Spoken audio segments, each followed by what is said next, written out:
Hey everybody, it's your bro Luke Feast, back at you with another video. Today, I'm going to get onto how to write a story and my input for how you can write your own story for your cartoons, for your films, for whatever. I'm going to get into 3 different points on how you can make an awesome story that people can relate to and identify with. This isn't like the style of my other videos where I go into the animation vlogs. I'm just experimenting with this kind of style of videos. I have more animation tutorials coming up soon.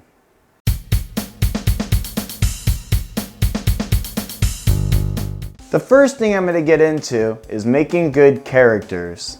How do I make good characters? Well, that's a big question. Well, ultimately, good characters have a desire, a strong desire to do something.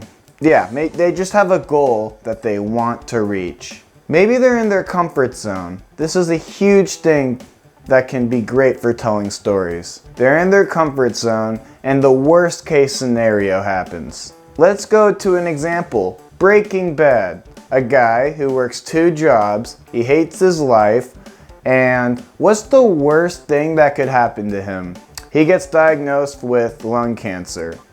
Damn, that sucks. Now that's gonna have a great opportunity to start building a story to see how does he react to that. Pixar is a huge inspiration for my storytelling and my creative writing process.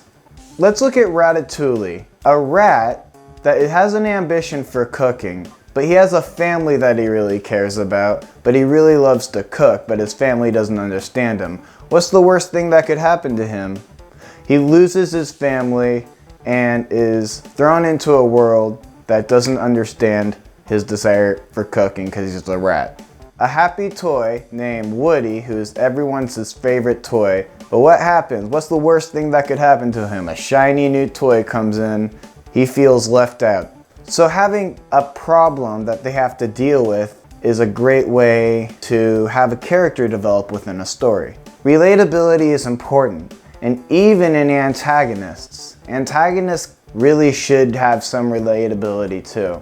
Fun fact, the first draft of Toy Story, it was really bad, and they almost had to shut down production. What they did was they made Woody the bad guy, and he was like a jerk, and then Buzz Lightyear was this nice guy, and there was this foil, but it wasn't really like Woody was empathetic, he was just kind of a jerk through the whole thing. They had to rewrite the whole script. They made Woody more relatable and empathetic towards his situation. So yeah, Woody did push Buzz out of the window in that scene, but he wanted to do something to feel better about it and go out and help him. That makes the story pull forward and have the characters develop.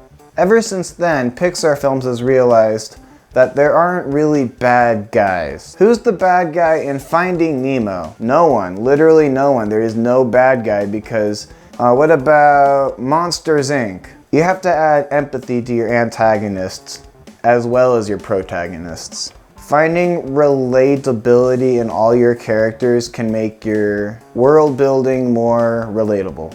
Now I'm going to get on to creating a plot.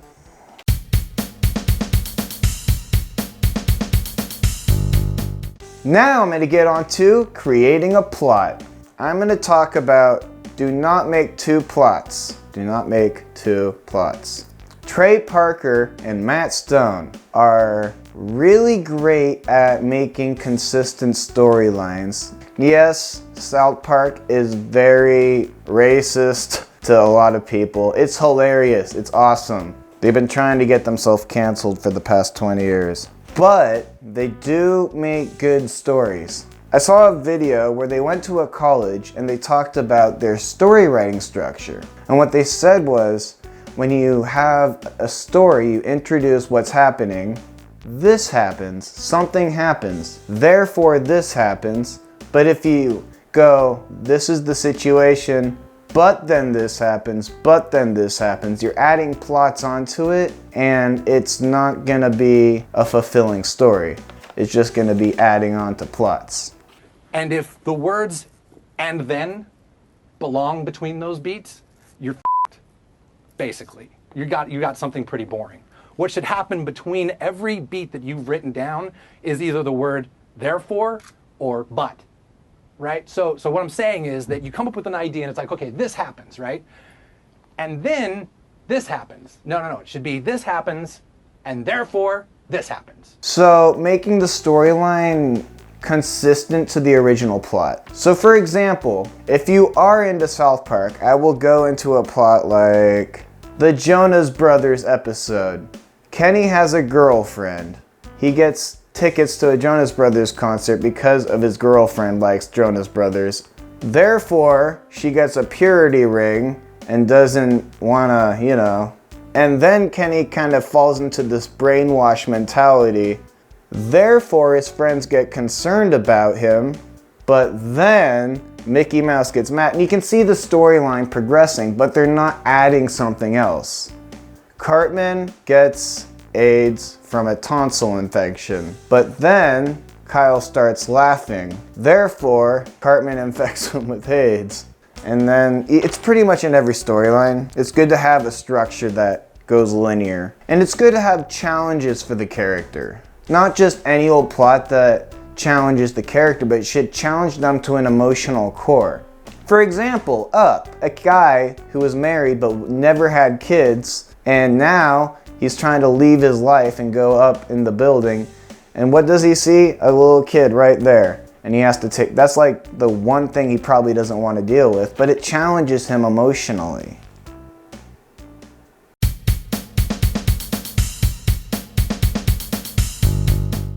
And the last part I'm gonna bring up is having a lesson. By the end of the story, the character's perspective on something should change, and that's maybe for better or for worse. For example, the worst would be Breaking Bad. He starts off as a nice dad and goes to a crazy meth dealer. Finding Nemo, a dad who doesn't want to lose his son because he has PTSD over losing his other eggs. But there's also lessons within these films. For example, the fish Marlin, who was Nemo's dad, was really protective and said, "You can't go out because you have a bad fin." But once Nemo gets kidnapped and thrown into the tank, he meets whatever, I can't remember his name, the blackfish. Nemo tells this one fish, "I have a bad fin, so I can't do this." And he said, "That never stopped me." And then his perspective changes. He's like, maybe I can do these things. And having lessons within your story, but without like saying directly what they are, implying them, can make a really rich story. That's all I have time for today. Stay tuned for more tunes, films, and music, and have a great day.